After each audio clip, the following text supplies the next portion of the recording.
Welcome back to the Drum Mission. Today we are going to be talking about the Songo. This is a beat out of Cuba. So you might be saying to yourself, well, I don't do those kind of gigs. You know, I work a day gig and I play on the weekends with my classic rock band, and that's good. But this is one of those grooves that if you learn it, it adds so much in independence and coordination that it's going to just enhance your playing, and it's going to give you more in your arsenal. The other thing is, it's a lot more fun learning a groove like this to enhance your independence than it is just practicing out of a book. So I like doing these kind of things for that reason. And to be honest with you, I myself, I don't get to do this kind of groove very often. I used to when I worked on cruise ships, but not so much anymore. I mainly right now play, blues rock and rock gigs, and occasionally the occasional jazz gig, but I'm not doing that many songos. However, this is a groove I would use a lot of times on cruise ships when the chart they gave me on top was very non-specific. In other words, it would be a Latin tune, and on top it would say Latin, and it wouldn't give me anything specific. So that would mean it could be a bossa, it could be a samba, it could be something more Afro-Cuban, I don't know. And depending what the bass player was doing, this is something I would do because I liked it, I liked the sound of it, and it was fun to play. So let's talk a little bit about the groove itself. It comes out of Cuba. It's also kind of in the Afro-Cuban tradition, but it really is a Cuban beat. Now there are a gajillion variations you can do of this, but there are some things that you kind of have to make it a songo. And there's some things that I'm going to show you today that are really worth your while learning because it's fun and it's going to increase your independence. The first thing you want to have in your songo is you want to have the pronunciation, I'm never sure, tumbao or tumbao, I think that might be the way you say it, which is on your foot, you're going to have the da of 1 and the and of 2. The da of 3 and the and of 4. And that's going to go along with the bass player. So that's how kind of I would tell on cruise ships. If the bass player was doing something like this, then I would do it too, because it works really well. So in the traditional songo, you've got quarter notes somewhere, maybe on a cowbell, the bell, the cymbal. I'm going to play it on my hi-hat. So you got this right here. Just quarter notes, very easy. Now I'm going to put that tumbao, I think that's the right way to pronounce it. I'm going to put that on my foot, and I'll count it. 1, 2, and 3, 4, and 1, 2, and 3, 4, and. So a little bit of mustard on that.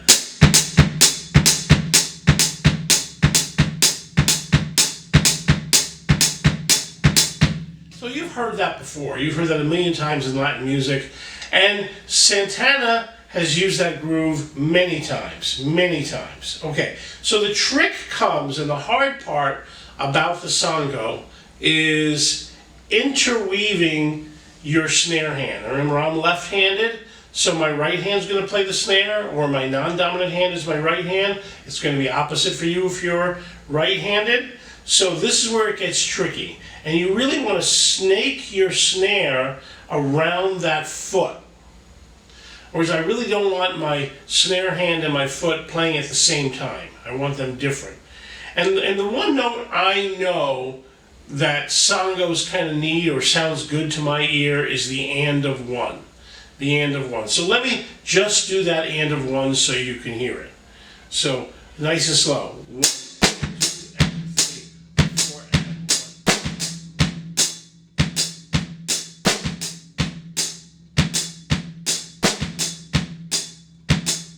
A little quicker.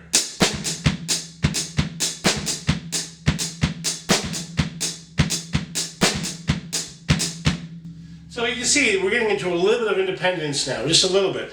The other beat that I would like to put in, especially if I was playing on the ships with a big band, is I would add 4. This is a more now, we're getting closer to variation. A lot of guys add 4. I wouldn't be the only one that does that. So I would do this.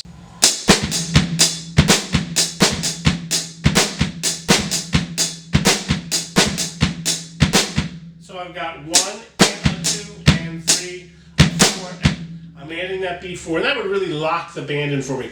That was a good way of doing it. And by the way, very often I would do all those as rim shots. Now, there's a lot of other snare notes in this, a lot. And I'm going to show those to you now. And you can do almost anything you want.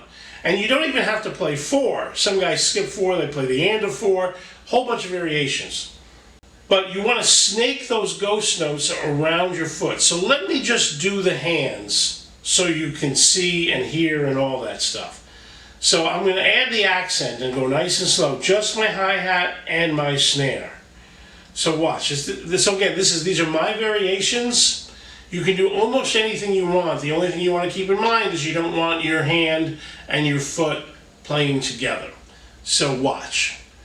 So here we go. Now just my hands. 1, 2, and 3, and 4. 1, 2, and 3, and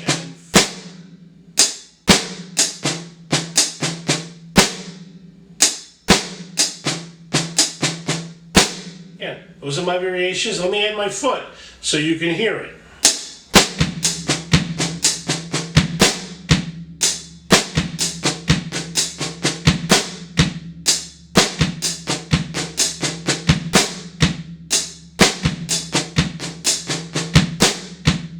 So I gotta be honest with you, that's gonna take you a second. Go slow, figure it out, learn where everything goes. Left goes here, right goes here, foot goes here, and then start adding speed. I've heard this at all different tempos, by the way, all different tempos. So fast, slow, you name it. I've heard it all different ways. Let me add a little bit of speed to it now, closer to 120. Here we go. And I'm going to change those accents, the end of 1 and the 4, to rim shots. Here we go.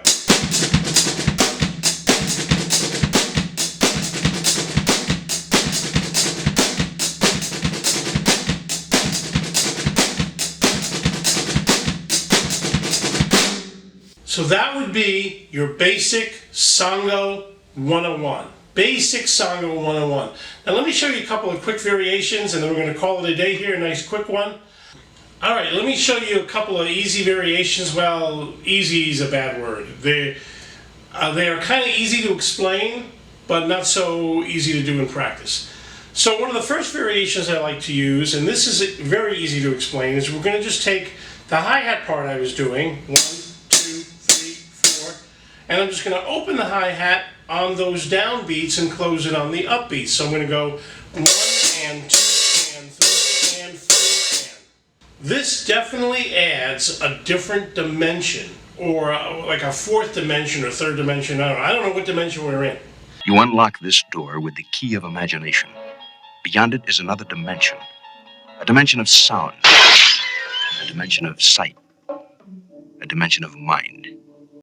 This definitely adds that to the groove you're playing. So if you were doing the one I showed you up till now for most of the tune, and then there's a guitar solo or the last chorus or something, this is a good way to go out. So again, I'm not going to go too slow. We'll do it slow at first, and then I'll speed it up for you, but here you go.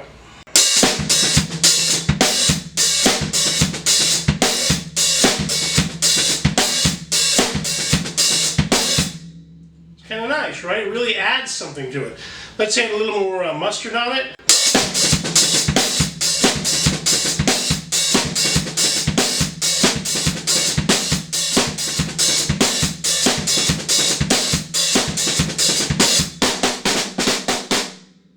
Very cool, kind of adds some new dimension to it, something else to do. And let me show you one more, and then I'll take you out with that one. I'll do it slow, and then we'll go a little quicker. And this is also kind of easy to explain. All I'm really going to do is take that hi-hat part and move it over to the bell of the cymbal and play them together. I'm not going to open it up anymore. Everything else is kind of the same, except instead of hitting 4, I'm going to skip 4 and hit the and of 4 on the rack tom. So you're saying, but I thought you said your hand and your feet shouldn't hit together. Well, they're not. I'm going to hit the rack tom without hitting the bass drum. Alright, let me reset the cameras and take you out with this. I really appreciate you watching those last 2 videos I did. It means a lot to me. They're very important. I'm a big fan of Jim Gordon. And please, once again, at the end of this video, from here on in till the end of the year, I want you to subscribe. I always want you to subscribe. I always want you to send money if you can. But I'm just going to post that mental health illness number for the rest of the year. Because, again, the suicide rate does double in the United States this time of year. Okay, guys, let me show you this nice and slow, and then take you out with it nice and fast, and see you on the next one. Here we go, nice and slow.